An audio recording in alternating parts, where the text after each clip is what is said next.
Donald Trump se serait amusé avec des gamines de 13 ans, et oui, les fichiers Epstein commencent à sortir.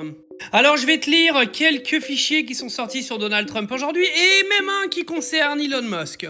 Vous allez voir, c'est pas très jobard. PS, je ne vais pas vous mettre les fichiers, mais ils ont été diffusés par Brut, donc je pense que vous pouvez faire confiance à la source. Je vous les ai traduits et je vais vous les lire, d'accord? T'es d'accord, Donald? Oh, je risque rien, j'ai pas 13 ans. Traduction du premier fichier. Une personne identifiée a rapporté le témoignage d'une amie non identifiée concernant des faits présumés survenus il y a environ 35 ans dans l'état du New Jersey, impliquant Donald Trump.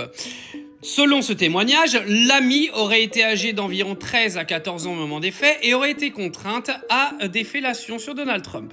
Il est indiqué qu'un incident physique serait survenu au cours de cet épisode, suivi d'une réaction violente à son encontre. La personne concernée a également déclaré avoir été victime des faits similaires impliquant Jeffrey Epstein. Alors pour ceux qui vont commencer à me dire ça s'est passé il y a 35 ans, il y a prescription, les plaintes avaient été déposées il y a 35 ans, sauf que les dossiers étaient confidentiels, donc ça n'a rien à voir. Image numéro 2 qui a donc fuité, une plaignante ayant effectué un signalement en ligne a déclaré avoir été victime et témoin d'un système organisé d'exploitation impliquant des personnes mineures sur un site de golf appartenant à Donald Trump à Rancho Palos Verdes en Californie sur la période 95-96. Elle a désigné Ghislaine Maxwell comme personne chargée de l'organisation et de l'intermédiation lors d'événements privés auxquels auraient participé Jeffrey Epstein, Robin Leach et Donald Trump. La plaignante a indiqué avoir été contrainte de participer à ces événements et a affirmé que plusieurs jeunes filles auraient ensuite disparu, avec des rumeurs faisant état de décès et d'immunation sur le site. Elle a également déclaré avoir reçu des menaces de la part du responsable de la sécurité de Donald Trump visant à l'empêcher de révéler ce qu'elle avait vu ou les personnes présentes. Ah, sacré Donald. Tu m'étonnes qu'il est cloué par Israël, ils savent tout. Autre dossier qui est sorti, donc à la suite d'un échange avec un agent du NYPD concernant un signalement antérieur, la plaignante a indiqué avoir été contrainte à des comportements non consentis à l'âge de 13 ans lors d'événements survenus en 1984. Elle a déclaré que plusieurs personnes occupant des fonctions importantes auraient été impliquées dans la situation qu'elle décrit, ainsi que dans la disparition d'un enfant à la naissance. La plaignante a affirmé que Donald Trump aurait été impliqué à plusieurs reprises et qu'il aurait été présent lors d'événements ayant conduit à cette disparition. Suivant, l'appelante a rapporté qu'en 1987, une amie, victime numéro 1, était sortie prendre un verre et s'était retrouvée au Trump Plaza. La victime numéro 1 aurait aperçu Donald Trump et aurait souhaité le rencontrer. Un homme non identifié l'aurait alors approché et lui aurait proposé de faciliter cette rencontre.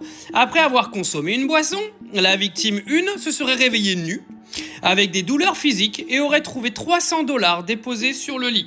Elle ne se souvenait pas de la manière dont elle était arrivée dans cette chambre. Elle conservait cependant le souvenir fugace du visage de Donald Trump. La victime 1 a contacté l'appelante et lui a indiqué qu'elle pensait avoir subi une agression. Elle ne s'est pas rendue à l'hôpital pour effectuer un examen médico-légal, estimant qu'elle ne serait pas crue, notamment en raison de son état d'ivresse. Par la suite, l'entreprise du mari de la victime a rencontré des difficultés avec ses fournisseurs et la victime 1 pensait que Donald Trump pouvait en être à l'origine. La victime a ensuite entretenu une relation avec un avocat marié dont l'identité n'est pas connue. À la suite d'un différend avec celui-ci, elle s'est rendue dans un bar. Elle a quitté l'établissement en compagnie d'un homme que personne ne connaissait mais qui lui semblait familier.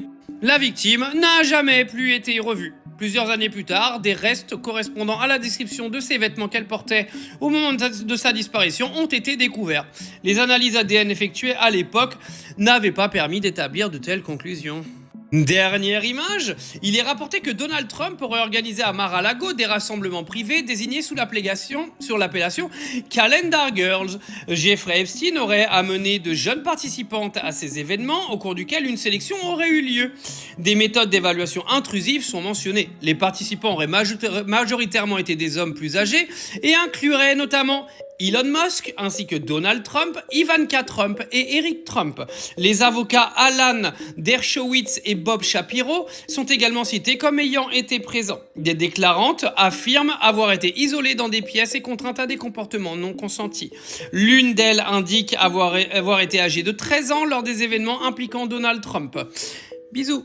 Je tiens à rappeler que ce ne sont pas des affabulations, c'est des documents officiels qui sont sortis aujourd'hui. De toute façon, il y a juste à regarder sa gueule de con et de savoir comment il se comporte pour vite comprendre que ce gars-là, il est pas normal.